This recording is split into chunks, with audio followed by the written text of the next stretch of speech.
It wasn't just a film. It was a monster. Jaws. All teeth and adrenaline, Jaws tapped into something primal. The film scared me to death. It's scary. But making the movie was scarier still. There was a catastrophe going on. Battling through production disasters. I had never experienced anything like this before. We thought we were going to be there for the rest of our lives. To take adventure filmmaking to the edge and beyond. Steven was fired every day. When I thought, oh my God, what have I done? This is Jaws, the inside story.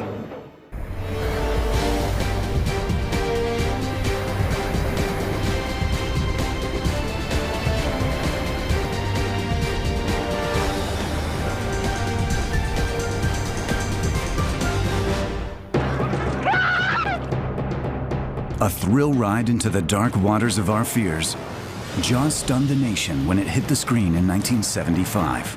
It would become the biggest grossing film of its time, the most successful movie that had ever been made. I don't know why Jaws was a phenomenon. He wanted to make a bullet, one story like that. It was effective as a suspense yarn. It was effective as an action-adventure movie. This is a movie that is so streamlined, that this killing machine of entertainment. I felt we had a really terrific movie. Jaws was definitely the first blockbuster. During the summer of 1975, the movie sunk its teeth into the American audience and would not let go. Lines stretched around the block. People lining up, not just around the block, but then around the block that was next to the block to try and get in and see this. I mean, it became this huge cultural phenomena. It was a simple idea, man versus shark.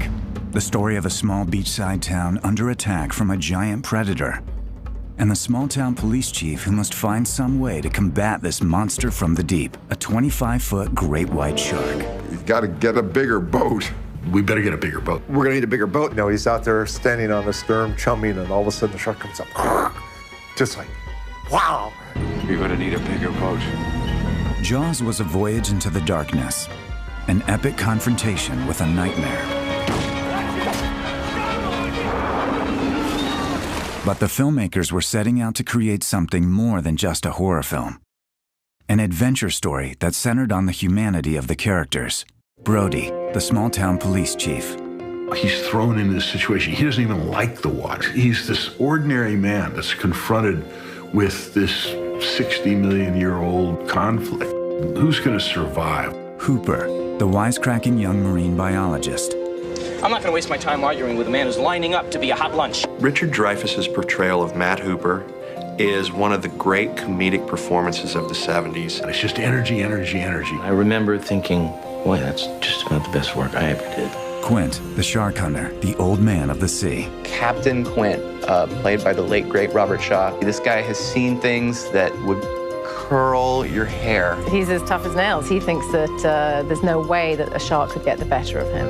Brody's wife, Ellen, the young mother who gives the movie its human touch. Want to get drunk and fool around? Murray Hamilton as the mayor who's trying to keep everything under wraps so that nothing will harm the town's tourist economy. You yelled shark. We've got a panic on our hands on the 4th of July. And an island full of victims. You knew there was a shark out there. In the end, the film would immortalize its stars, its creator, the Martha's Vineyard location, and of course, the shark. But this is one film that came close to not happening at all. And for those who created it, the making of Jaws was as much of an adventure as the movie itself, starting with a 27-year-old director who worried that this would be the movie that sunk his career before it even got started, Steven Spielberg. It was the hardest production I've ever experienced, and I still have nightmares about it. They started Jaws, big movie, without a script, without a shark, and without a cast. Shooting Jaws was really a living nightmare. I dreamt about it at night, woke up with that sick stomach in the pit of my gut. I felt that I was the eye of the hurricane. You know, all this fell on me. We were doing stuff that no one ever tried before. You know, we were winging it. Problems with sharks, boats, and the New England weather made the shoot drag on to triple the shooting schedule and more than double the budget. as the crew worried that Jaws might be a disaster film in more ways than one. It was almost a mission impossible.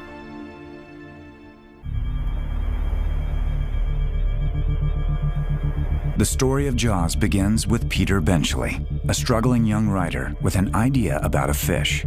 He was broke and down on his luck, and he was sitting on the beach, looking out to sea.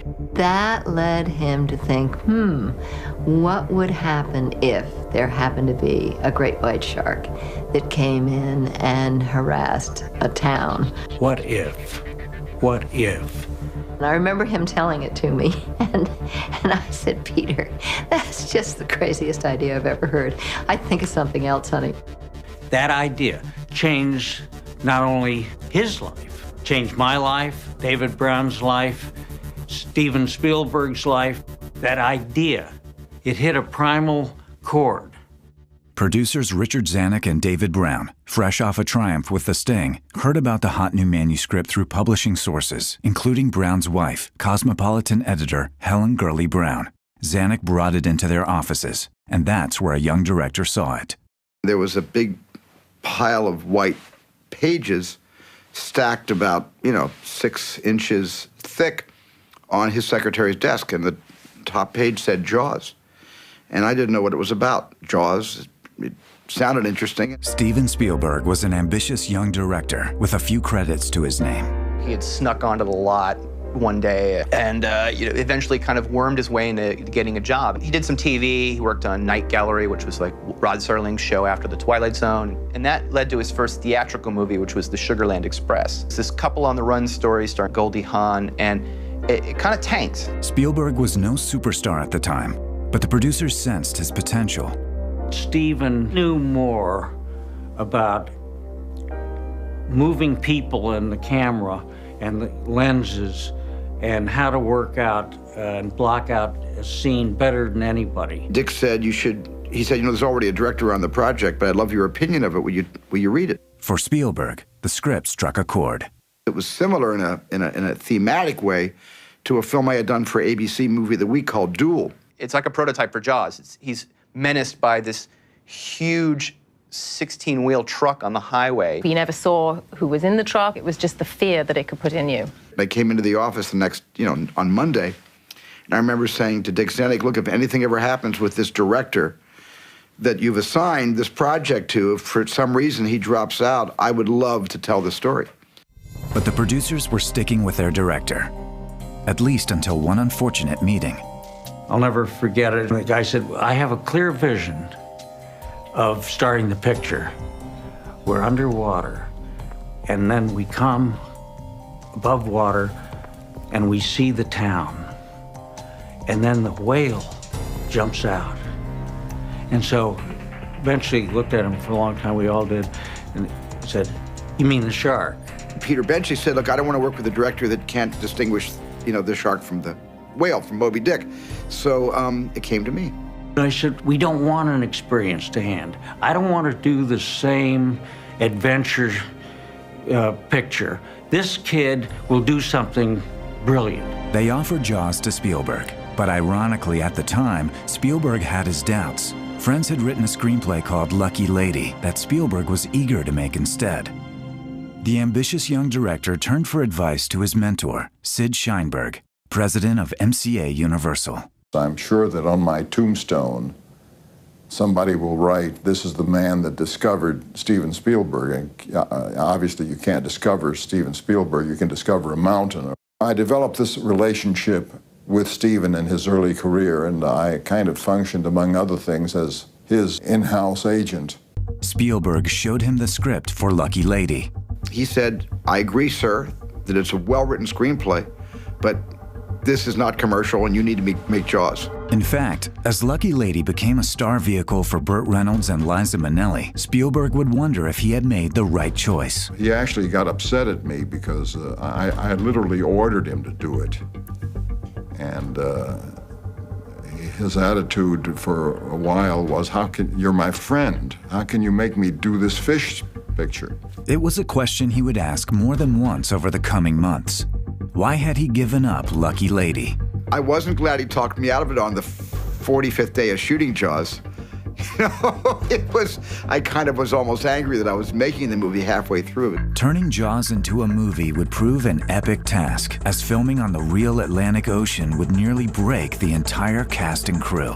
That decision haunted us that entire summer. It was sort of slapdash. No one knew what was going to hit them when we got into the boat for the first time to go out to sea. This is the story of Jaws, the story of a 25-foot monster that nearly ate an entire production. Mr. Vaughn, I pulled a tooth the size of a shot glass out of the wrecked hull of a boat out there, and it was the tooth of a great white. The year was 1974, and Jaws was climbing the bestseller lists. But bringing the shark to the screen would prove a major challenge. In the history of movies, there had been films about mummies and monster gorillas, and even invaders from Mars. But no one had ever thought to make a movie about a giant shark and to do it on the open ocean. That was unprecedented. For young Steven Spielberg, starting his first big Hollywood feature, the key to the movie was how real it felt, how vivid, both the shark and the location. It was suggested to me that the film be shot in a big tank on the back lot of a studio. Other people thought we should go to a calm lake. I was the only person who basically insisted that we shoot it in the Atlantic Ocean. I mean, it was insane. No other film company had really done anything like that. It's crazy that they let him go shoot on the ocean. I don't think it would happen these days. No way.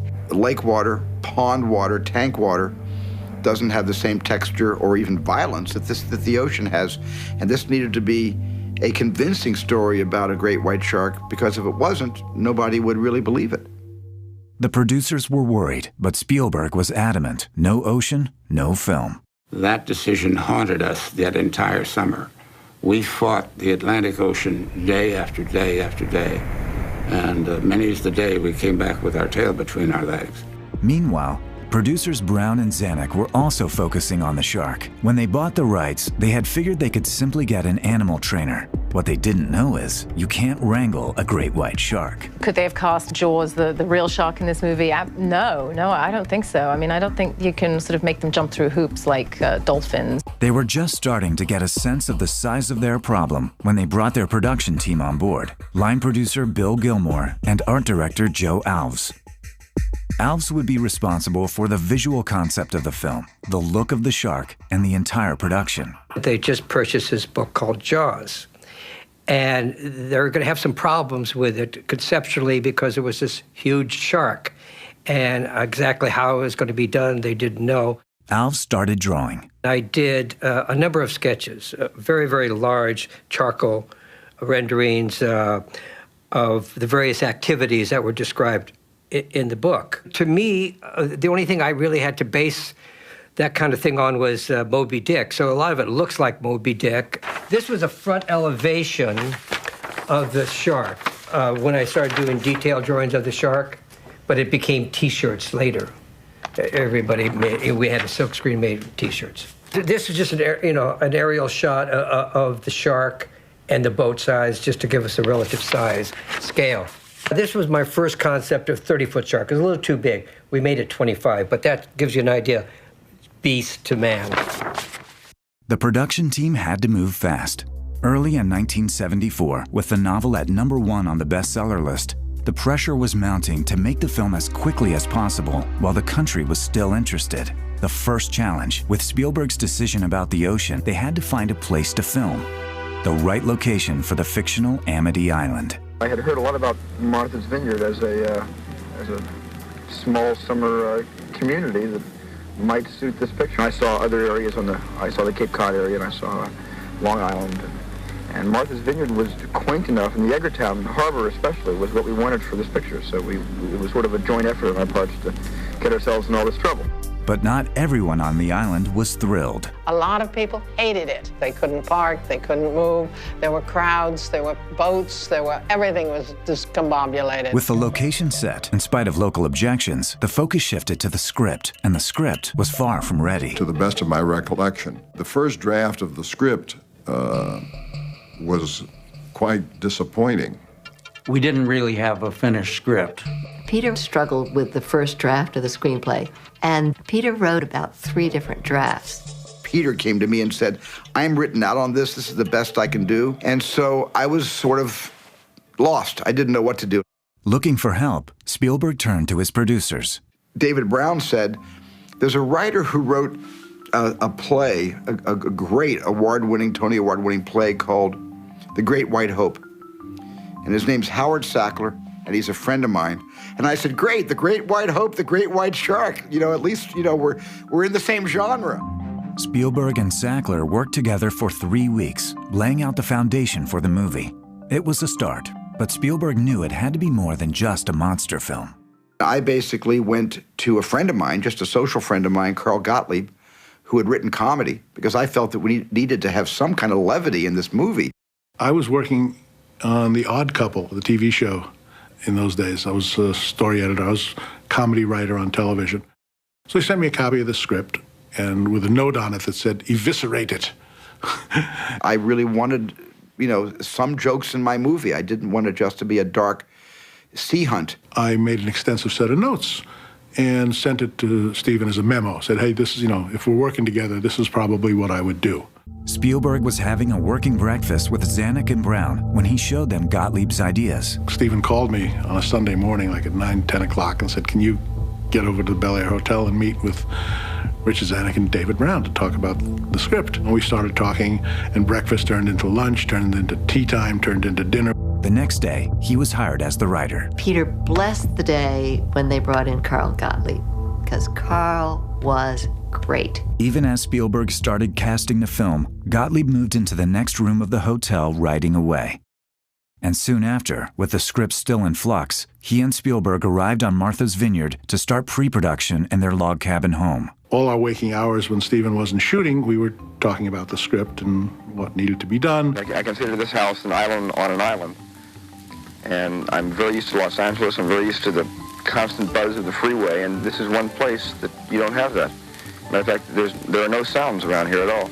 And it took 3 weeks getting used to. It took a couple of weeks trying to get to sleep at night because I didn't hear a constant presence noise. But even as they were planning the film, the clock was ticking. It was April, and the producers were worried how long the book would stay popular. And even worse, the Screen Actors Guild was threatening a strike by midsummer. The studio kept saying, you have to finish the picture before this potential strike. They wanted to finish shooting by June 15th. And that meant everything was rushed. Steven was getting very nervous about all of this and the strike deadline. So Joe or somebody tipped me off and said, you know, Steven's coming over to back away from the picture. Zanuck thought fast and put on his Jaws t-shirt. He comes in and took a long look at the t-shirt, and he couldn't get the words out. So Spielberg was back on board, but the start date was looming. The script was changing day to day, and scariest of all, none of the stars Spielberg wanted were interested. And he said, you want to do it? And I said, no. And he said, what? Why? I said, well, that's going to be a bitch to shoot. The spring of 1974 found the Jaws team getting increasingly nervous. They had a director and a best-selling concept, but they didn't have their main actors. So there was a scramble to fill those roles because they were going to start shooting very soon. Spielberg wasn't looking for superstars. The superstar was going to be the shark. That was at least my plan going in. But the 3 key roles were all uncast, starting with Quint, the shark hunter. I only had one person in mind to play the part. I wanted Lee Marvin. Lee Marvin was actually available, but he was sport fishing down in Cabo San Lucas on a real boat fishing for real big fish, and he didn't want to cut short his vacation. He basically said, no, when I go fishing, I really want to go fishing for the real thing. I'm not interested in making a fishing movie. His next choice was veteran actor Sterling Hayden. I've always been a big fan of Sterling Hayden, you know, especially, you know, in the movie Dr. Strangelove, and also, you know, in The Godfather. Sterling Hayden knew the sea, and he knew fishing. Before he was a movie star, he had been a sailor. But he had one problem. Sterling owed the government millions and millions in back taxes, and they would seize his salary. So basically, he'd be working for the government, so he chose not to do that. The producers kept calling and kept striking out. Everybody considered it kind of a schlock piece, and everybody passed. And it was Richard Zanuck and David Brown together that said, why don't you consider Robert Shaw? I think he'd be great. Zanuck and Brown had worked with him on The Sting. Steven and I loved him because he was the best villain ever in a James Bond movie. He was the only credible threat that Sean Connery ever faced, because he was a big, muscular guy who was as dangerous as Sean. He was an enormous personality. Robert Shaw was the most eccentric, and so, you know, you got to love him for what he was. This shark, swallow you whole. Shaking, tenderizing, down you go. With Quintcast, they turned to Hooper, the young marine biologist. The studio had wanted, I think, Jan Michael Vincent was high on their list, because he corresponded to the character in the book. Tall, blonde, handsome, you know, seafaring snob. But that wasn't Spielberg's idea. Richard Dreyfuss was my first choice. And he said, "You want to do it?" And I said, "No." And he said, "What? Why?" I said, "Well, that's going to be a bitch to shoot." He thought I was crazy to make the movie and tried to talk me out of making the movie. I'm lazy, and I'd rather just watch it than shoot it. And I turned him down. Gottlieb called Dreyfuss and begged him to come up to Boston to meet with them in person. And he walked in the door essentially looking like Hooper. He had a scraggly beard and rimless glasses, and we took one look at him and said, "That guy. Don't change a thing, don't shave, don't clean up. You're the guy." And then I turned him down again. He at one point said, "Hey, why don't both of us say no together?" So we both, because this is crazy. Who wants to go out to sea to make a movie about a shark? Dreyfuss thought he was all through with Jaws. Then he went to see how his first starring role had turned out in The Apprenticeship of Duddy Kravitz. I was so convinced that if it was released in the United States, I would never work again because I was the worst actor in America, that I called Steven and begged for the part. Who are you? Matt Hooper. I'm from the Oceanographic Institute. Oh, for Christ's sakes, you're the guy we called. I'm Brody. Oh, I'm very glad to meet you. Yeah, I'm glad to meet you. The police chief had to be the audience. I just needed somebody vulnerable that the audience could hang their hats on and say, "I'm with you." You know, if you show fear, then I'm going to really feel fear. And I was at a party one day, and at Andrea Eastman's house, and I was sitting there, and somebody walked over to me and introduced himself to me and said, "You're sitting here all alone. Are you okay?" And it was Roy Scheider. And I just began pouring my heart out to this complete stranger who I certainly knew from the French connection, but I was really preoccupied with this problem, not being able to cast, Chief Brody. And I told him the whole story. I even told him the 5 or 6 actors I had talked to that I decided that I didn't want to go with. And Roy looked at me and he said, "What about me? I'm an actor. I'd love to be in Jaws." And that's how Roy and I came to do it together. Ironically, this was the one role that a big star actually wanted to play. Charlton Heston, Ben-Hur, Moses, and Michelangelo. But for Spielberg, he was just too big for the part. I just thought it was 12 cylinders when I only needed about 8. For that particular part, I thought it was too big. I thought for Charlton Heston to play that part would be a little bit not fair for the shark, because the shark wouldn't last through the first act. Scheider was the man for the job. I've been thinking about for months. I've been thinking about in months what it's going to be like to be trapped in this boat while it's sinking. And what does a person really think when that happens to them, especially a character that's aquaphobic, as mine is, who doesn't like water at all. And I have nightmares about that, yes. He was a rock, and everyone relied on Roy being a rock. He was just a real pro. And I think any actor who's working on a project isn't only working on it during the hours when he's shooting it, he's thinking about it all the time. Scheider was paired with actress Lorraine Gary. I somehow said, "That's Roy Scheider's wife." It was just a very intuitive, quick decision. It felt like a real marriage, into its 11th year. Lorraine Gary was the wife of Sid Sheinberg, the president of the studio. There are a lot of suggestions that it was a political choice on Steven's part to cast her. So Steven said no. She was a terrific actress. There's a lot in Jaws that derives from the fact that you really like the people. You like the home family. I have such a soft, wonderful, loving spot in my heart for Lorraine. I thought, what, not only a terrific actress, but what a stunning human being. Then there were the characters everyone loved to hate. I was a fan of Murray Hamilton's, especially, as Mr. Robinson in The Graduate. I thought he'd be a great mayor of Amity. Murray had those wonderful anchors in his coat. I mean, that was a sport coat that was an incredible find. He was the perfect small-town politician. He does this kind of like unctuous corporate toady. He's a shark in a suit, essentially. Gottlieb himself had been cast as the newspaper publisher Meadows. The part of Meadows in the book is a significant part. He's one of the villains alongside of Murray Hamilton, who played the mayor. He was the man with the Nantucket red pants who disappeared halfway through the movie. The most painful thing I've ever done as a writer is write out my character as an actor. As we were rewriting the film, it became evident that the character just wasn't that necessary. Then they just had to find Chrissy, the beautiful sacrificial victim in the first scene.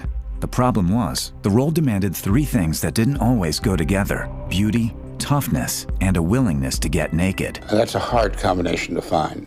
Desperate, they put out a casting call, and a mermaid walked in. An animal trainer and stunt woman from Weeki Wachee Springs, her name was Susan Backlini, and she wanted the part. I sold them the fact that if they hired me, I could do the underwater work and above the water work, whereas if they used an actress that couldn't do the stunt part of it, then you've got, you can't show your face, you just can't show the terror as much. This girl walked into my office one day at Universal. She was very attractive, had a great body. They always make you get undressed, and I hate that. And I thought, well, maybe if I put a photo in my book, they wouldn't make me get undressed. I opened the folder, and it was her nude. And there she was standing in front of me, and I blushed like mad. So I rushed up to Stephen, and I handed him the folder. He looked up at me and said, "Yeah, but can she act?" I said, "Stephen, give me a break."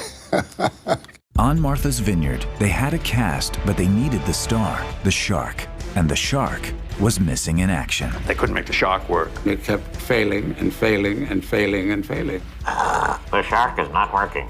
The shark is not working. Repeat, the shark is not. It was May of 1974, and Jaws was just about to start rolling. Only one thing was missing: the shark. It was the key to the film. In my script, I had the shark in the first scene. You saw the fin, you saw part of the tail, you saw a little bit of the conical nose. The team had been working on it for months, but this was a production challenge no one had ever faced before. We had no way of shooting a full-size shark in the water. The special effects department at Universal said, look, we got too much to do. This is really complicated. I mean, it would take us 3 years. Nobody's ever built a 25-foot shark. Forget it. And besides, we had more important effects movies. That year, Universal's big films were Airport 75 and Hindenburg. Jaws was really looked upon as a $2-3 million horror film. I almost felt like they were hoping we would fail. Alves couldn't find anyone at any studio to build that shark, so he turned to someone who had just retired, Bob Matty. Bob Matty was probably one of the most interesting characters that I've ever met in my life. Matty had built the giant squid in 20,000 Leagues Under the Sea. Now, he started designing a shark on a moving crane. It took us 2/3 of the way through shooting to figure out whether, in fact, we had bought the right concept or the wrong concept. In fact, it wasn't just a single shark. We needed a left shark, we needed a right shark, we needed the head, and of course then we needed the sled shark where it would swim by and we'd see the fins. I think there was like 5 pieces that we needed to make. Later, the shark would get a name. Bruce got his name. It's my lawyer's name. I named the shark after my lawyer. He's still my lawyer, by the way. After months building the sharks on the West Coast, they were ready to ship them east to the special effects workshop on Martha's Vineyard known as Shark City. All systems were go on the shark, but when it came time to test it out, they had a disaster. The shark had worked fine in the freshwater tanks in California, but here in the Atlantic Ocean with the salt water, their electrical circuits started going haywire. Salt water is just, eats everything alive. But the team didn't give up. The entire shark system was remade using old-school pneumatics, blasts of compressed air to make the shark move. We had a big compressor on the boat, and the air goes down these big hoses. So somebody would say, snap the mouth. Okay, start it. The air would go all the way 150 feet out to the shark, and one lever would control the eyes, the fins. There were about 10, 12 guys pulling levers. It was an ingenious new system, But each day something would break and have to be repaired. A lot of times we put the shark in the water and it wouldn't move. We would have to get in and re-weld it, repatch it, re-bolt it, rebuild it, whatever. And one night Spielberg's pal snuck in and did some damage too. George Lucas crawled in, the jaw. Well, Steven was trying to work the thing. George was crawling in to see how the hydraulics work. So I think he tried to close the jaws on George or something like that. And the shark broke. And we all ran away like bad little kids. All the while, Spielberg was intent on keeping everything about the shark a secret, until the day the secret was blown. Somehow a copy of the carcass of this wooden shark, plastic shark, got into Time magazine or someplace. Not only did they print that there was a shark and we were building the shark, they snuck into the boathouse and they took a picture of the wrong side of the shark with all the mechanics. The picture got out and wound up in Time magazine. And it was very upsetting. I thought he was going to kill somebody. He was absolutely convinced that that was a fact worse than death.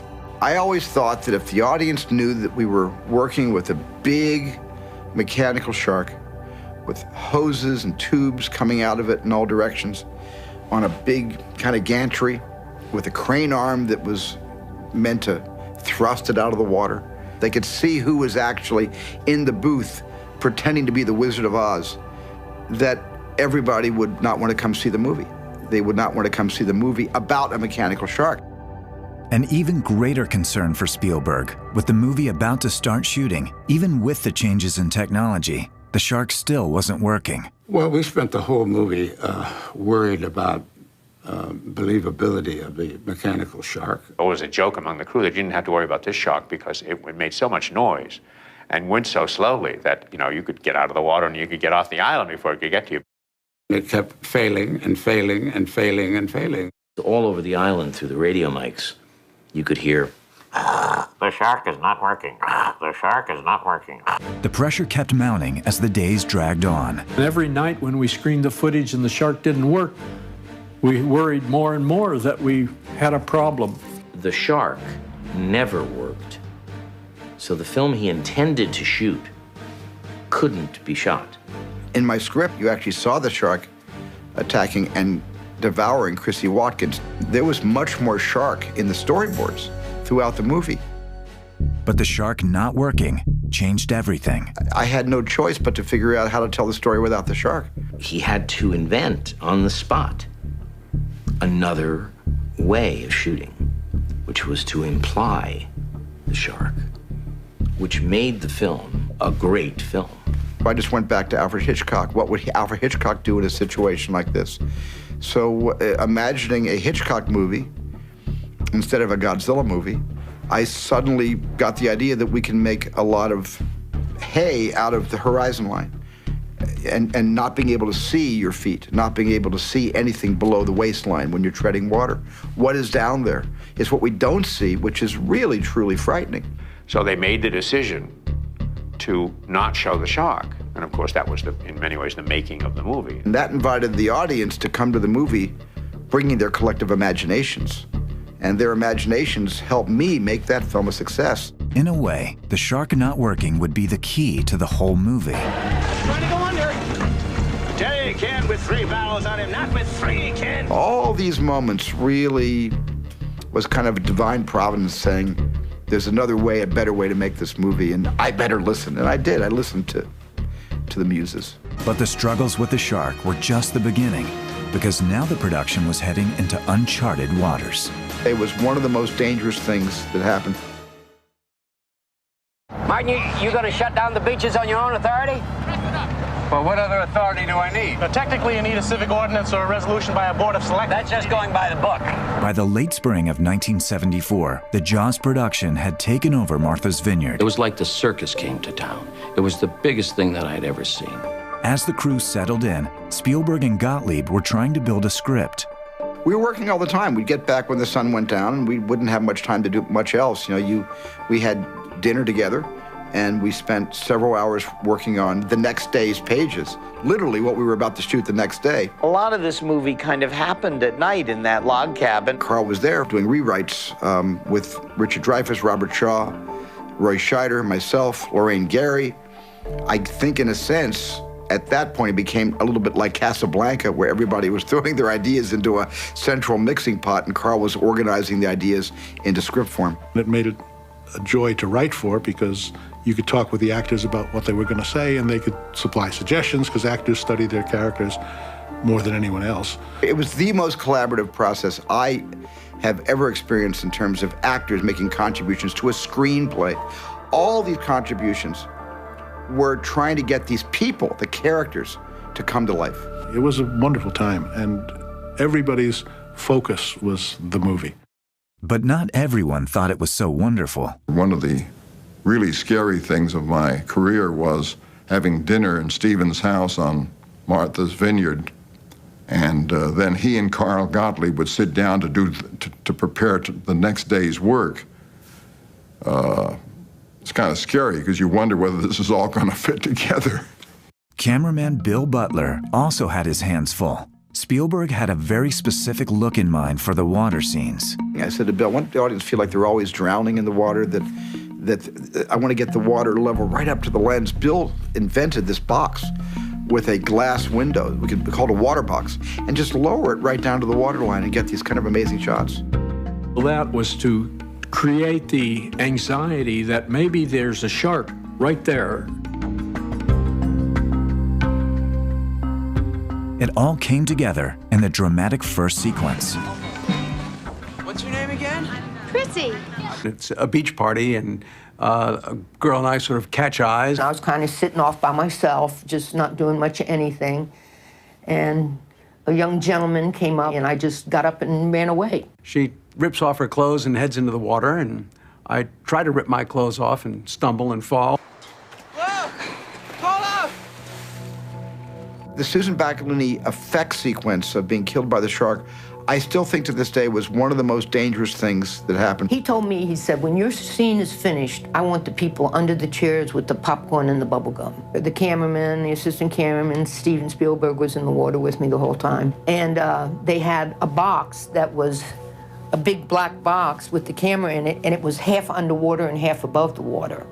And they kept it right on that level. You never see the shark, which was by design.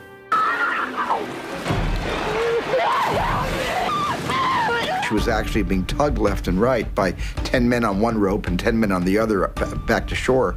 And that's what caused her to move like that. They attached me with cables and ran cables from the beach all the way out to pilings. And then they just did the jerking back and forth part like that. Putting the girl on that pulley and having her, just the idea of it was more horrifying than seeing the shark. If 10 people pulled at the same time, everybody warned me the pure power of people pulling on her body in two different directions. You would really hurt her back.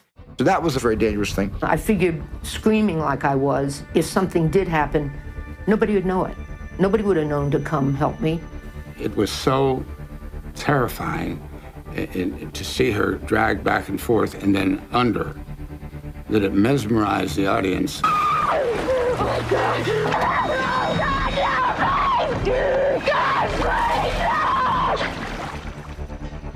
The very last shot when I go under, he did the pulling on that because he wanted it just a certain way. She's praying, and then she comes into a close-up, and then she's gasping for air, and then she's pulled down, and I was on the rope for that last tug. Later, they would add the finishing touch. Susan and Stephen were looping the screams, and he had her tilt her head back, and he poured water down her throat while she screamed, which is now known as waterboarding. So Stephen is actually guilty of a war crime. And soon the filming was in full swing, and so was the partying. The stars and crew were taking over the town. Ground zero was the Kelly house. We used to have these wonderful impeach Nixon parties. During the summer, there was a lot of girls coming to the island. And we were, after all, a big-time Hollywood movie. There was a lot of interaction, I think it'd be fair to say. Movie crews tend to attract a lot of women. We were wild. And when all those girls from Ohio and everybody, you know, all these, you know, out-of-state girls flocked to Martha's Vineyard, we had some real good times. Dreyfuss was scoring with the girls big time. And somebody was complaining to me, how come you're getting all the girls? He said, look, he says, I'm an actor. They know me from the movies. I've got a 40-foot head, so I have a natural advantage.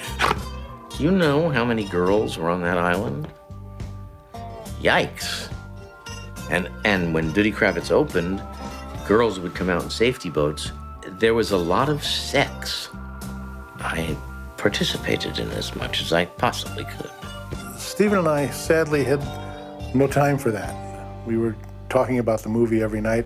Meanwhile, the shooting was rolling toward the next big shark attack. Jeff Voorhees played young Alex Kintner, the boy on the raft. Alex Kintner, they're beginning to prune. Just let me go out a little longer. I got a call. They were telling me, we're wondering if you can be eaten by the shark and stuff. And they were explaining what the machine did. It's going to explode all this blood up in the air. Just go underwater and stay underwater as long as you can. So I'm lying on top of this machine, and then all of a sudden, bam, this thing made some noise, and all this blood shot up in the air. It's all in my face. I tried to go underwater, and I was a nervous little 12-year-old out there. The nervous 12-year-old kept having problems staying underwater. The first time my arm was showing, and finally, I think after 4 tries, they finally said, this time we have a man in a wetsuit underwater. He's going to grab a hold of you and lift you up and down a couple times and pull you underwater. He'll give you air underwater from his gas tank. And so the final scene, that's where the one they used, finally, after I think about 5 times, they got it. It was scary looking, even for his pretend mother. I was just sitting on the beach. You know, I wasn't being looked at. I wasn't acting. I was just sitting on the beach as myself. And I saw that happen, and I just was sick, you know. It could have been really happening, and it made me ill. The aftermath is one of the most famous scenes in the movie, when Lee Fierro took out her mother's rage on the sheriff. Chief Brody? He says, yes. And I slap him. I said, I just found out That a girl got killed here last week. and you knew it. You knew it. And you didn't do anything about it. But still, my boy is dead now. Somebody, and I don't know who, had gone to him and said, she's slapping you awfully hard, Roy. Just trying to stay in my character. And I knew that in just a few moments the camera was going to roll and I was going to have to create that moment where I don't know that slap is coming. So that's not easy to do. I think altogether I slapped him 17 times in one day. Many people have asked me to slap them, please. They have come from all over and they ask me to slap them. Halfway through the filming, Jaws was on track. The shooting on land was right on schedule. But they had no idea just how bad things would get when they headed out to sea. Everybody was on edge every day. It was a nightmare. Star marker flares, safety float, temperature gauge, spear guns, SMG. What are you, some kind of half-ass astronaut? After a month and a half on land, Jaws was about to set sail into uncharted waters. The first 40 days of the movie went really well because we were all shooting the dry land stuff first. We kept some dry land in reserve in case something should happen to the shark. We need what we call a cover set in case something should happen. But when the shark started to fail, we went out, I think in a week we had blown our cover. Everything we had saved for a rainy day, a weather day, a mechanical problem day, all we had left to shoot was the shark. Everything was harder in the water, even the basics of filming. They were out on the ocean and they didn't know what the hell to do because it was going like this, you know? And if you put the camera on a tripod, you know, everybody in the theater would be seasick. I thought they probably had some elaborate Hollywood system that I knew nothing about that was going to solve all this. Well, it turned out they didn't. And so there wasn't anything else to do, and we had to do it handheld. There's a reason movies have never been made at sea. Until Jaws, I don't think any studio ever tried to make a movie literally on the water. They avoided going to sea at any cost. And in our naivete and enthusiasm, we were going to shoot on the water. And that had enormous, unforeseen consequences. The waves change, the wind changed, and the boats all want to change direction. Everything that you didn't have with you had to go back to shore to get it. If you needed it, then you had to have a boat for grip equipment, electric equipment, the lights, the cameras. It's mind-boggling. They were hiring boats off the beach. Hey, do you have a boat? Do you want to drive it? In the middle of this armada was the centerpiece, a barge used to run the Shark.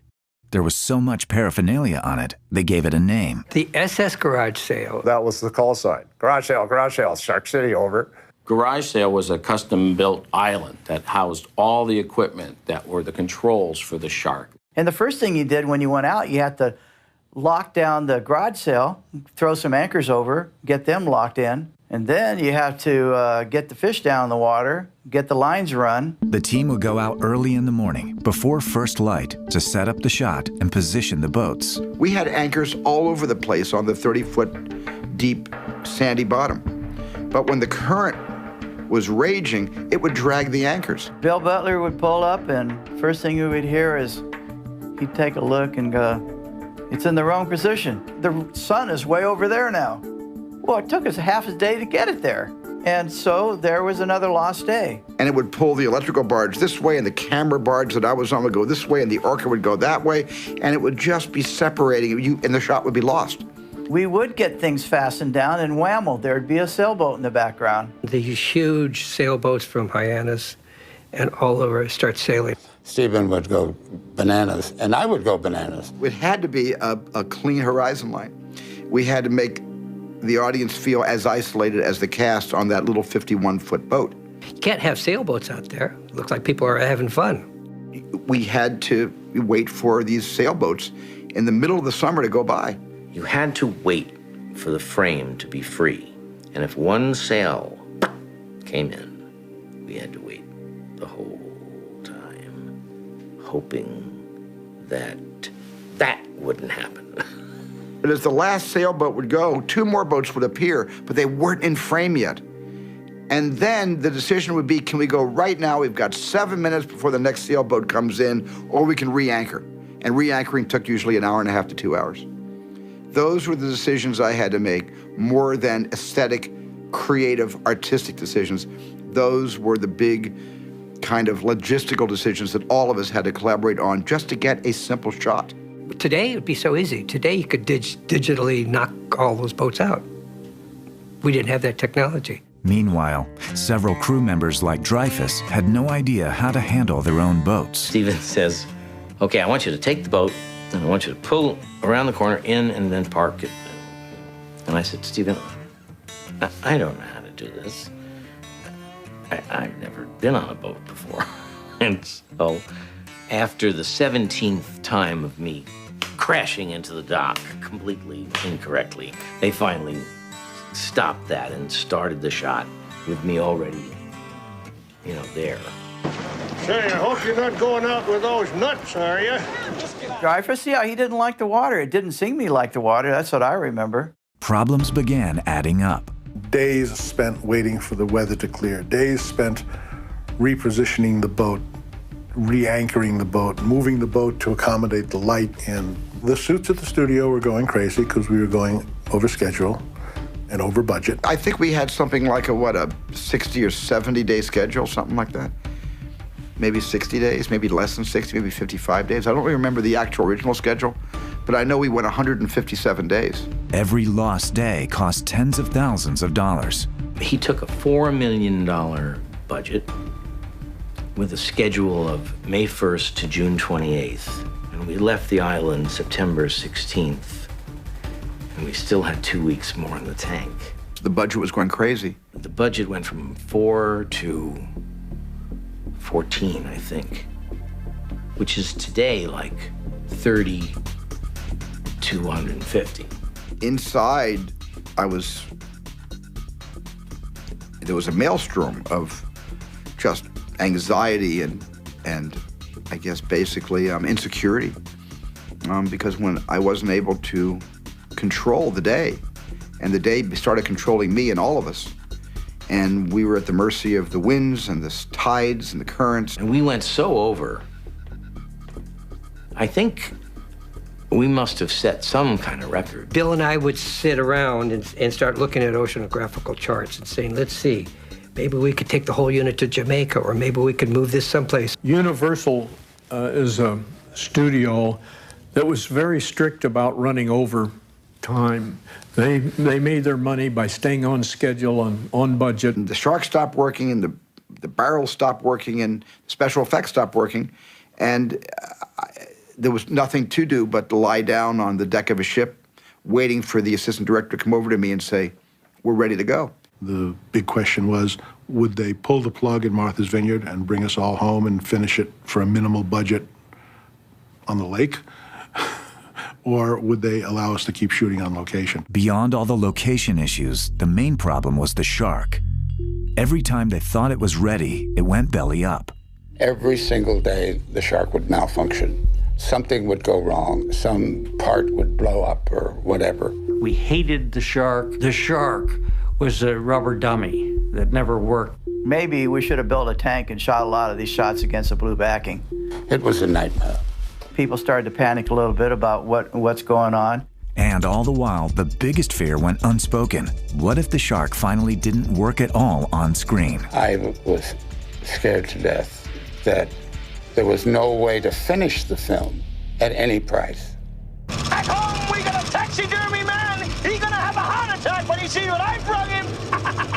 By July 1974, 3 months into the filming, Jaws was supposed to be finished, but the production was barely halfway done. It was a scramble. The whole 5 months that we were there was a scramble. The cast and crew were feeling the strain. Every day you had to film. Tempers got short and marriages failed. 27-year-old Spielberg was feeling the pressure most of all. It was as if we weren't making any progress. It was like we were shooting a movie against a very strong headwind or a very fast tide and current. And as we were plowing through the script, it seemed we were being pushed back against the current every day. In the middle of all this, a kind of feud broke out between two of the stars, Richard Dreyfuss and Robert Shaw. Richard had a movie that just came out called The Apprenticeship of Duddy Kravitz. Richard Dreyfuss is reading some very good press notices. And Richard one day brought the New York Times onto the boat, and it had a double truck ad with 30 reviews. Robert was competitive about everything and anything, and so I guess he might have been competitive about the reviews. Dreyfuss would say, what am I doing on this island? Why am I here? I should be signing autographs in Sardis. I should be being feted all over New York City. That did it for Robert Shaw. That was, I think, the beginning of the great Dreyfuss-Shaw feud. Shaw was a troublemaker. Shaw was an instigator. He liked to get people riled up. So he was totally malicious. He really thought Dreyfuss needed a slapping down. A young punk with no stage experience. And because there was a natural tension between his character and Dreyfuss's character, there was also natural tension between Shaw, the actor, and Dreyfuss, the actor. You got city hands, Mr. Hooper. Counting money all your life. All right. Hey, I don't need this. I don't need this working-class hero crap. He was an enormous personality, and he radiated it. And in private, he was the kindest, gentlest, funniest guy you ever met. Then we'd walk to the set, and on the way to the set, he was possessed by some evil troll who would then make me his victim. I was his victim. Shaw would say, look at you, Dreyfuss. You eat and you drink and you're fat and you're sloppy. Your age, it's criminal. Now, you couldn't even do 10 good push-ups. He would challenge Dreyfuss on all kinds of levels. His favorite, one great trick that he did to Dreyfuss as an actor is just before they'd start rolling and have to be seriously acting, Shaw would lean over to Dreyfuss and say, mind your mannerisms. Then they'd start shooting. And Dreyfuss, of course, would be trying to mind his mannerisms and be present as the actor. When you're competitive with someone who's 3 times your size, and who was already given one of the greatest Shakespearean performances in the world, it wasn't hard for Robert to get my number. Robert would basically humiliate Richard into taking a chance. For instance, Robert would say, I'll give you $100 if you climb to the top of the mast on the Orca and jump off into the water. And then one day, he was coming down the gangplank. He had a glass of bourbon in his hand, and he said, help me out, will you, Richard? And I said, you want me to help you out? Yeah. Richard took the shot glass out of Robert's hand and threw it out the window. At which point, every drinker on the crew went, ooh. That was the shot heard around the world. It got ugly. It got ugly. But it was also Quint and Hooper living out that relationship as Shaw and Dreyfuss. And the next scene was me at the cleats, trying to get the cleats cut. And there was water all over the place. And Robert took the fire hose and stood behind the camera and aimed it at my face. And that was the one day that I lost my sense of humor. Nowadays, these kids, they take out everything. Radar, sonar, electric toothbrushes. I had this idea at one point just to have, you know, Richard watching Robert polishing off an entire can of beer, and then Quint crushes the can in his hand. I said, take your styrofoam cup of coffee and crush the styrofoam. Got such a laugh, I can't tell you. As the weeks went on, all the cast and crew were going a little crazy. People got very cabin fever, as they call it. And how do you psych yourself up for this kind of regimen every day? Scotch, vodka, gin, whatever. No, we all have different methods. I do tend to drink when totally bored. Roy does exercises, Roy Scheider, and sunbathes. Scheider does that, and Dreyfuss talks. Dreyfuss just talks interminably. One of the reasons why it takes such a long time to make a picture like Jaws is because it's not the time it takes to take the take that takes the time. It's the time it takes between the takes that takes the time that takes to take. Day by day, Jaws kept getting further and further behind. For most of the time, the industry thought that there was a catastrophe going on because we went over and over and over schedule. Then one day, the ship just started to go down. Literally. They had actually built two boats called the Orca. One specially designed to sink at the end, but this was the other one. The one with all the actors and crew on board. They said, the Orca's sinking, the Orca, and you rush out there. And he said, Bill, the Orca is apparently sinking. Apparently sinking? It was going down like a rock. I had him screw a bolt into the back side of the boat and then tie that line to a motorboat and have the motorboat just take off, and when it hit the end of the line, it would rock it over as if a huge shark had hit the bottom of the boat. And it popped one of the planks out. When the barrel started to go down, the entire bottom of the Orca pulled out, and the boat began to sink. And the water was coming up and coming up, and I had the camera, and I began to get really quite angry because it seemed so obvious that somebody should take the goddamn camera before it got wet. I was able to come up and grab one camera, and Eddie Serkin grabbed the other camera. We saved the cameras. One magazine case fell in, or they didn't grab it in time or something, and one magazine case did get wet. And then they got the film, put it in fresh water, shipped it to New York, and they were able to save the film. And Stephen was sending safety boats to get us off the boat. Everybody's yelling, get the actors off, get the actors off. The boat's going down. And there was a 70-year-old sound man with a $50,000 Nagra tape recorder. John Carter had his Nagra, recorder over his head, and he said, I won't say the word. He said, blank the actors, save the sound department. And you could hear Stephen on the bullhorn going, get the actors off the boat, get the actors off the boat. And I yelled, Stephen, he's 70 years old. And the guy looked up and went, that's a wrap for sound. A young Spielberg was being tested in ways he never imagined. He'd call all the time and tell us all the misery, all the things that were happening and how terrible it was and how everything broke. The kind of difficulty that Jaws had with the weather and the shark, it permeates everybody. It just becomes a nervous set. And I think there was a considerable amount of fear. Sea conditions have been so impossible that it's really hurt our schedule and, put a general somber note behind the scenes on the production, because we've been here 105 shooting days. And we were only scheduled for something like 65 or 70. What we didn't know was that he would put a piece of celery under his pillow every night. That was his good luck thing.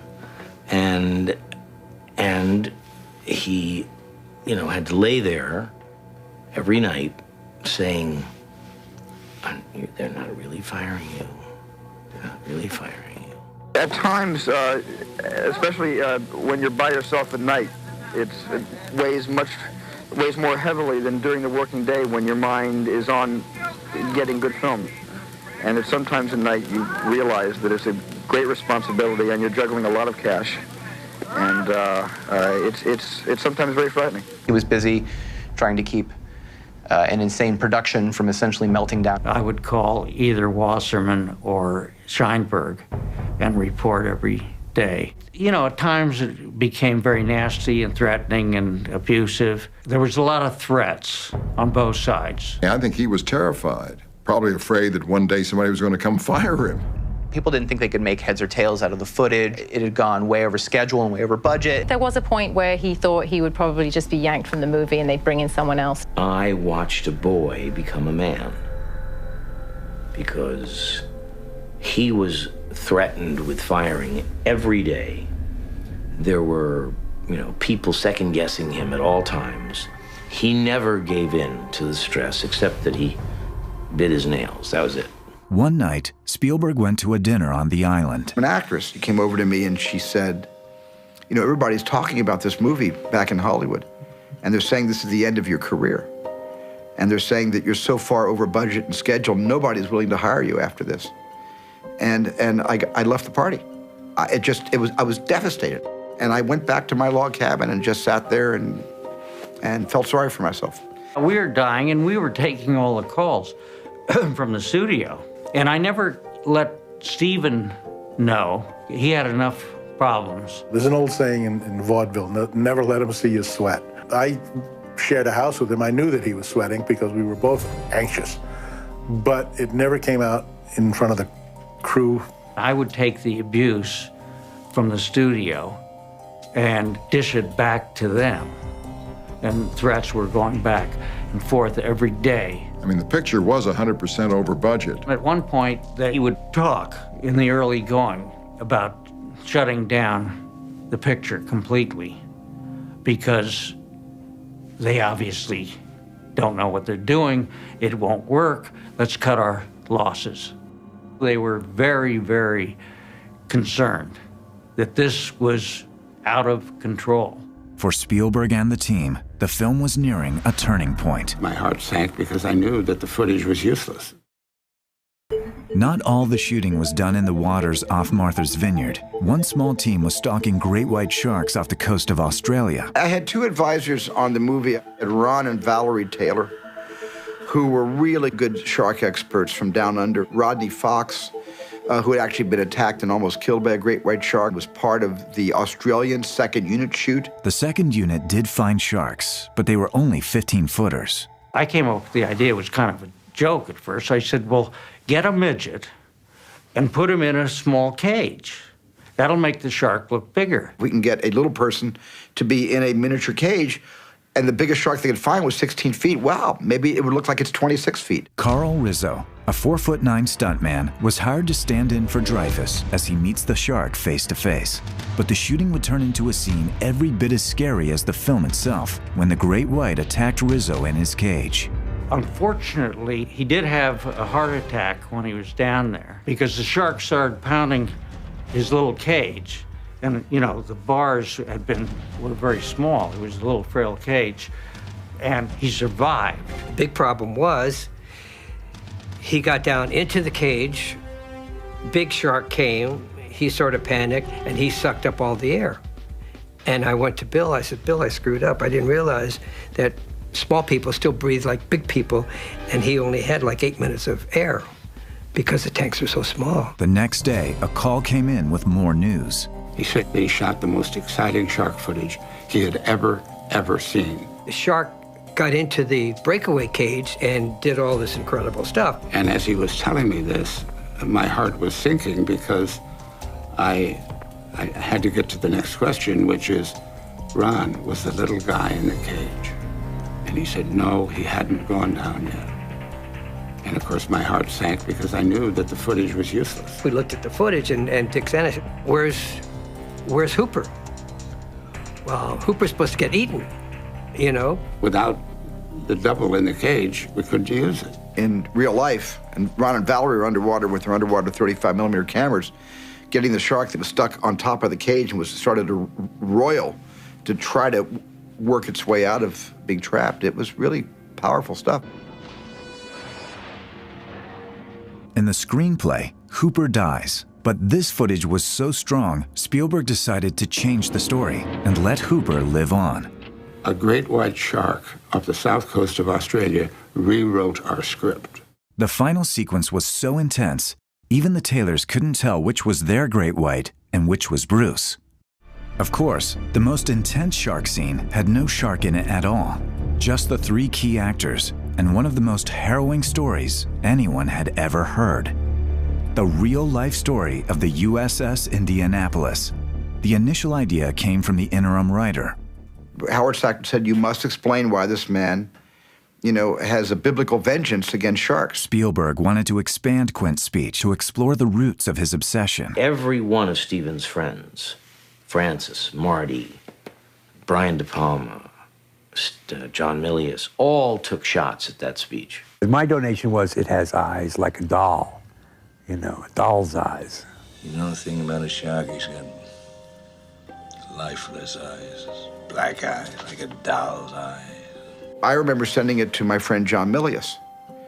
And I said, John, read the script and maybe you can help me. So John actually read the whole script and made a lot of interesting changes and adjustments. One day they were shooting and he and Rick Dreyfuss called and they said, we got to have this reason why he hates the sharks. And so I just sat down and wrote it out. When he got hold of that speech, he wrote a brilliant 8-page soliloquy about the sinking of the Indianapolis involving Quint, being on the Indianapolis when it went down. The explosion is like the dinner bell, and the sharks are going to come and there's lots of people in the water to eat. Robert was the one that cut it down to 4.5 to 5 pages. He was the one that organized the long Milius version and got it down to a length that we could actually commit to film. It's just one of the most harrowing of all World War II stories. The story of the real-life Quint was classified for nearly 30 years. The tale of the ill-fated Indianapolis and its top-secret cargo. We had brought on board the innards of 2 atomic bombs. We didn't know what atomic bombs were. We had no clue. He was coming back from the island of Tinian Lady, just delivered the bomb, the Hiroshima bomb. The ship was torpedoed on its way home. Well, the next thing I know, there was a terrific explosion, and we went flying in the air. I looked around, and this was an unbelievable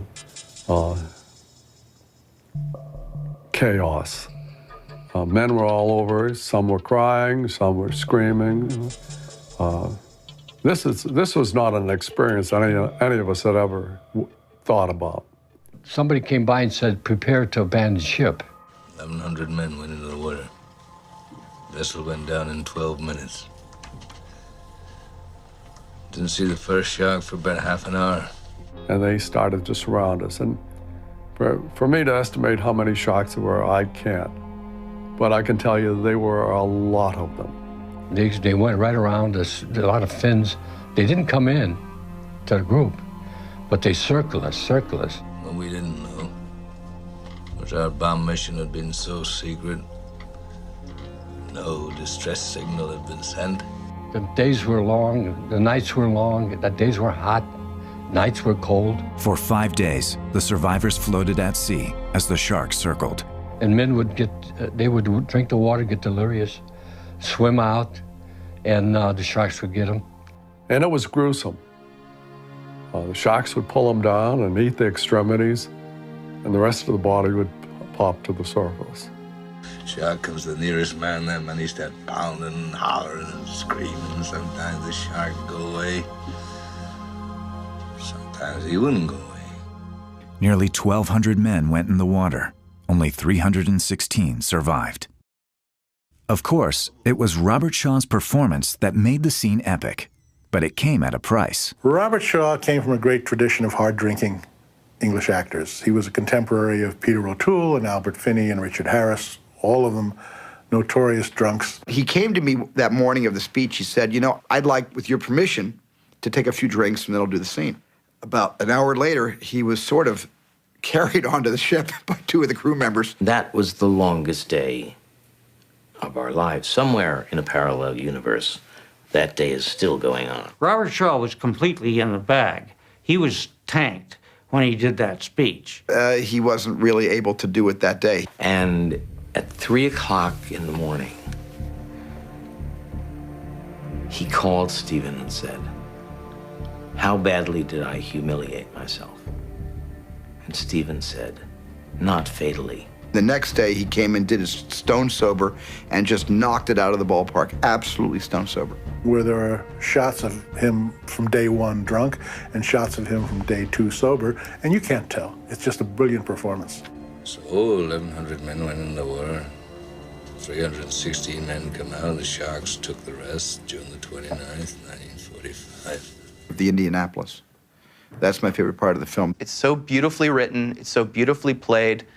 It's the scene that I think is the most human in Jaws, and I'll argue that I think it's one of the best directed sequences that Steven Spielberg's ever done. For the survivors, seeing the scene was an emotional moment. Most had long kept a silence about those events. I more or less kept away from things that would alarm my family, knowing of what I had done in the war. And when Jaws first came out, my kids went to see it. They said, "Dad, you got to go see these." And I said, "I'm not going to go. I'm not going to go looking at sharks." They had no idea their story was part of the film. It was a shock when I heard it. I got to tell you, it disheveled me just a bit. Here was a man telling my story to the world. I thought it was good that they did something like that. It's part of history. We owe a great deal to Robert Shaw. I never met him, but as a member of the crew of the Indianapolis, I can honestly say we owe a great indebtedness to him. And for the filmmakers of Jaws, this gut-wrenching scene would be a pivotal moment as well. Halfway through the movie, we thought it was not working, and it wasn't. And it wasn't until he told that story and he and Richard Dreyfuss started to compare shark bites. Okay, so we drink our legs. That night, the movie was made. In a whiskey-soaked evening, Jaws had become a film. Once we shot that shot, once we had that scene, in our guts, both Stephen and I knew we had a movie. Of course, not everyone was quite so certain at the time. I thought it was going to be a disaster, and I said so on TV. I thought, oh my God, I've gone too far. But an amazing success was on the horizon, if they could just finish the movie. In September of 1974, after nearly half a year on Martha's Vineyard, the Jaws team was finally ready to shoot its last shot. They were months late and millions over budget, but it was at last time to blow up the shark. It's a slow motion thing.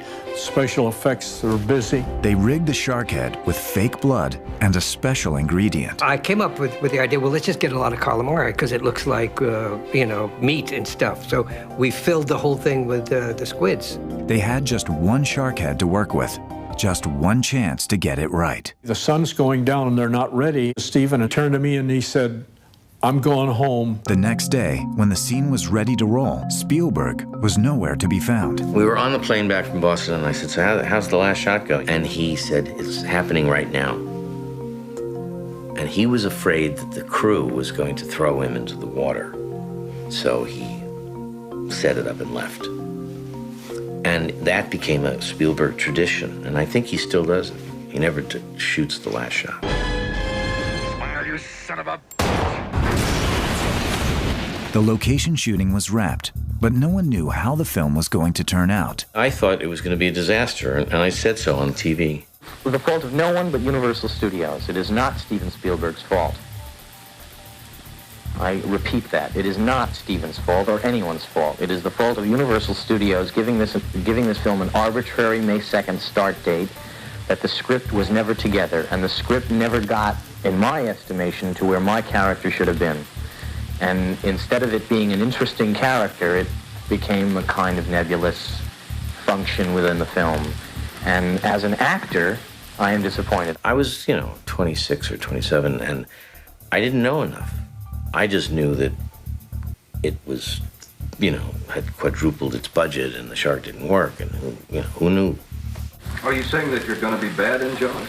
In my opinion, yes. Well, I just don't like the work I've done, that's all. I had made a mistake. Thank you, Dick Zanuck and David Brown. But that's the truth. As for Spielberg, he was still having bad dreams. Even the next night in Boston, he had nightmares about being, in a storm at sea. And then the same thing when he got home to Los Angeles, he would have recurring nightmares about being at sea until he realized he was sleeping on a waterbed. Working with veteran editor Verna Fields, Spielberg began piecing the movie together. Most of the editing took place in the San Fernando Valley in her pool house, where she had a small editing room, and that's where the film was really cut. She was known as the mother hen to Steven, Bogdanovich, and Lucas. She was really wonderful in scavenging from other scenes to find little 5-frame things to make cuts smoother. Meanwhile, Spielberg was tweaking as he went. Steven had come up with an idea to do a couple more shots when he was cutting the film together with Verna Fields. He wanted to do a shot where Ben Gardner's head floats through that famous hole in the boat. I got greedy. I said, I bet I can get one more scream out of the audience. I built a hole in his driveway again and duplicated the hole. We brought it to Verna Fields' home and put it in her swimming pool. To replicate the murky waters of the Atlantic, they poured milk in the pool. I had this idea that as he's looking at the tooth and the audience is distracted by the interesting sides of the tooth, when he turns back to the hole, I'd have Ben Gardner's dead head with one eye missing come out of the hole, right in Richard Dreyfuss's face.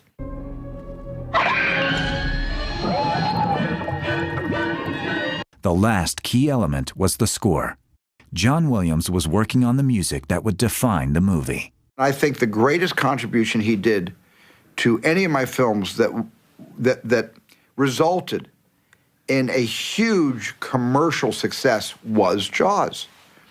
And he put the bite in the shark with that very primal Stravinsky-esque theme. The first time Williams played the theme for Spielberg, he thought it was a joke. I can remember playing the so-called shark theme on the piano, dot, dot, dot, dot, a couple, 3 notes at the bottom of the piano, and him saying to me, well, do you really think that will work? But soon, no one was laughing. The music. Da-da, da-da. It's scary. Johnny Williams does as much to create that shark by that music as anybody did who built the shark, because you see that shark when you hear that music. The music was unbelievable.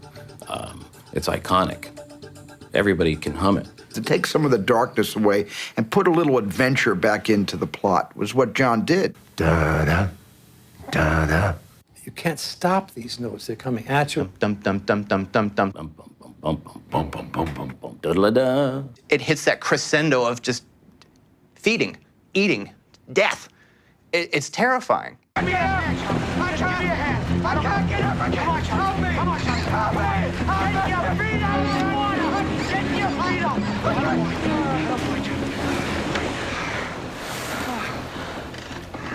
Insistent repetition of 2 or 3 or 4 notes gives us this sense of not only propulsion, but an unstoppable, primeval force. If you went swimming and I started playing that music, you'd run out of the water.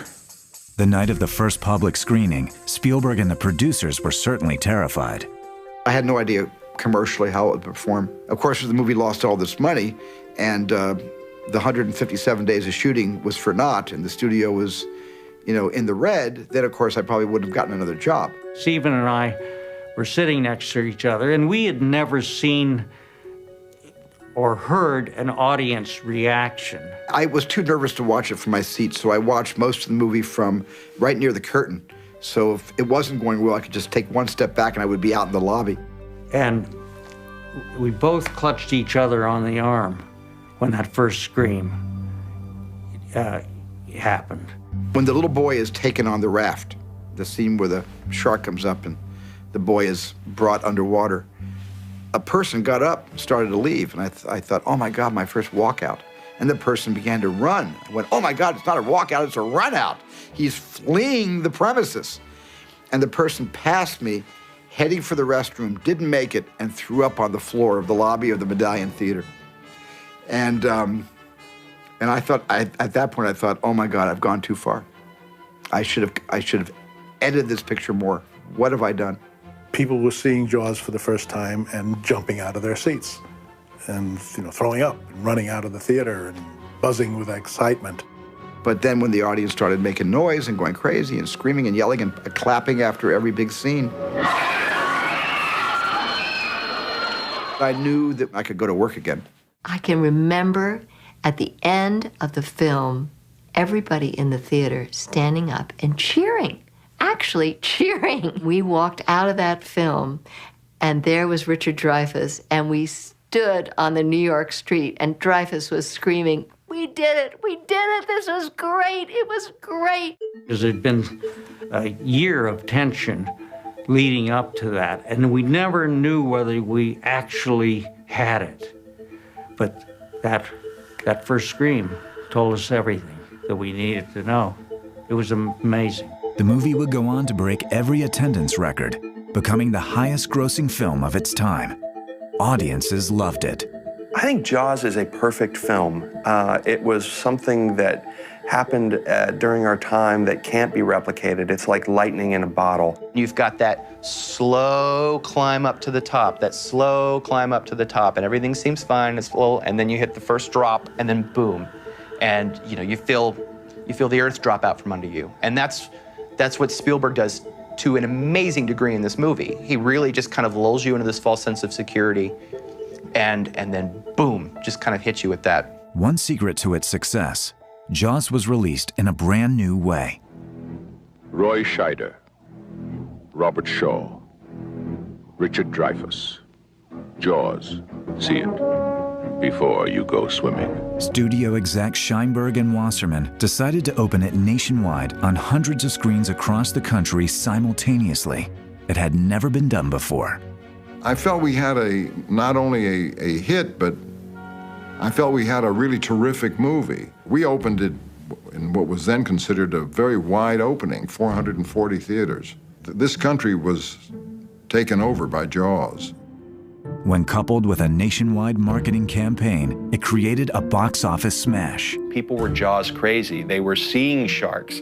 They were buying Jaws jewelry. They were buying Jaws underwear, Jaws posters, Jaws cups, Jaws games.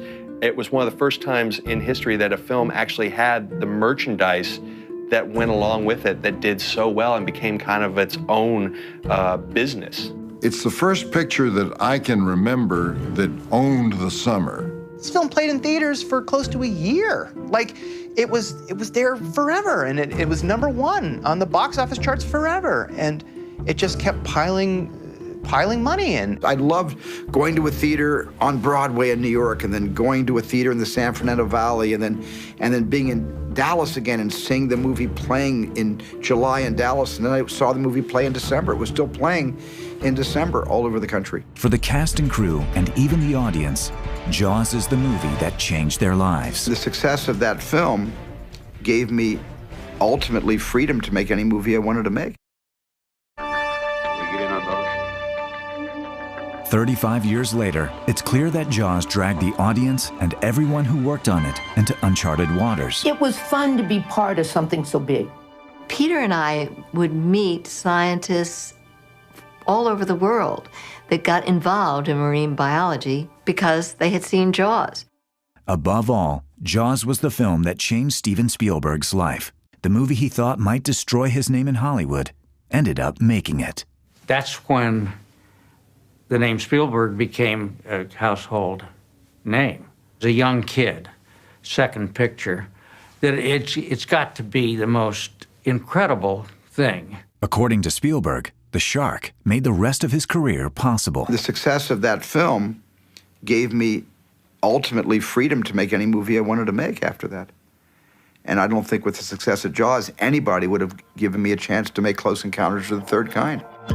The movie wasn't just a success, it created an industry, a series of sequels, Jaws 2, Jaws 3D, Jaws the Revenge. As for Spielberg himself, he went on to direct the long list of hits for which he is known, from E.T., Jurassic Park, and the Indiana Jones movies to Saving Private Ryan and Schindler's List. Other young directors too were inspired by Jaws. It's mind-boggling. Kevin Smith, Bryan Singer, Steven Soderbergh, all of these directors, Eli Roth, they got in the business because of Jaws. The movie made its headliners into full-blown stars. Richard Dreyfuss in Close Encounters and The Goodbye Girl. Roy Scheider, All That Jazz and Blue Thunder. Robert Shaw passed away too young. Just 3 years after the film's release, he died of a heart attack filming in Ireland. Other actors became stars behind the camera. Jeffrey Kramer, Deputy Hendricks, ended up the executive producer of hit TV series like Ally McBeal and The Practice. It just all worked. The actors worked, the script, which was written nightly, worked, the editing, the picture. It was this perfect creative storm. And I was just grateful to be a part of it. It was heaven. Jonathan Filley, the boy on the beach, became a successful producer and production manager on such projects as Sex and the City and American Gangster. Lee Fierro, Mrs. Kintner, became artistic director of the Island Theater Workshop, where she still acts and directs. I don't think any of us had any idea what a sensation this movie was going to create and what a blockbuster it would become. None of us knew that. And Lorraine Gary is making documentary films on human rights. Behind-the-scenes players on Jaws would have a major impact all through Hollywood. Sid Sheinberg ran Universal for 3.5 decades. He is still producing. Producers Zanuck and Brown went on to turn out some of the big hits of the past decades, from Driving Miss Daisy to The Verdict. It's such a landmark in all of our careers. I'd had a whole life before in the business, but still it was a highlight of mine. Jaws and Spielberg became synonymous, and the rest is history. And 35 years later, fans still love the movie. I saw it the other day, and I was amazed that 30-some years out, and it still plays. People still watch that movie because it scares the hell out of them. It's probably pound for pound one of the great moneymakers of all time. The achievement of Jaws is that we've created a monster of the summer blockbuster. I think if they re-released it in theaters, people would queue around the block again. It wasn't a horror movie, it wasn't a slasher picture, it was a sea-going adventure movie. In the end, it was the impossible conditions that made the movie and created the first summer blockbuster, all because the shark didn't work and the ocean was impossible.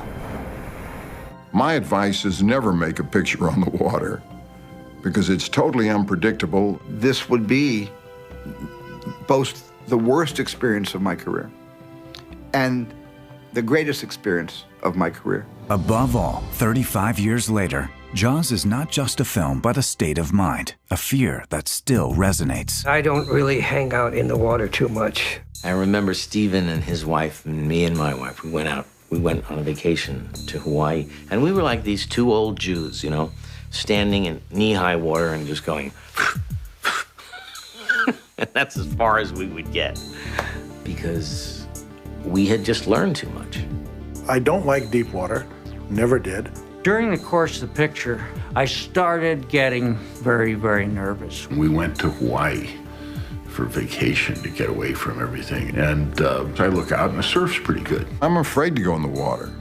I said, Stephen, will you ride one of these waves and you'll get this wonderful experience? I don't go out as far as I used to. And he said, I'm not going out there because they're waiting for me. They know. For the rest of my life, they know, and they have a score to settle. And I'm not going in that water, you know? I became scared of the water. And I said, there's never any sharks at Waikiki. And he said, nope, there are sharks everywhere, and they have the word. The word is that I'm here and I'm a marked man. I feel safe because I don't go in the water. 3.5 decades later, Jaws still stalks the dark currents of our fears. It may never be safe to go back in the water again.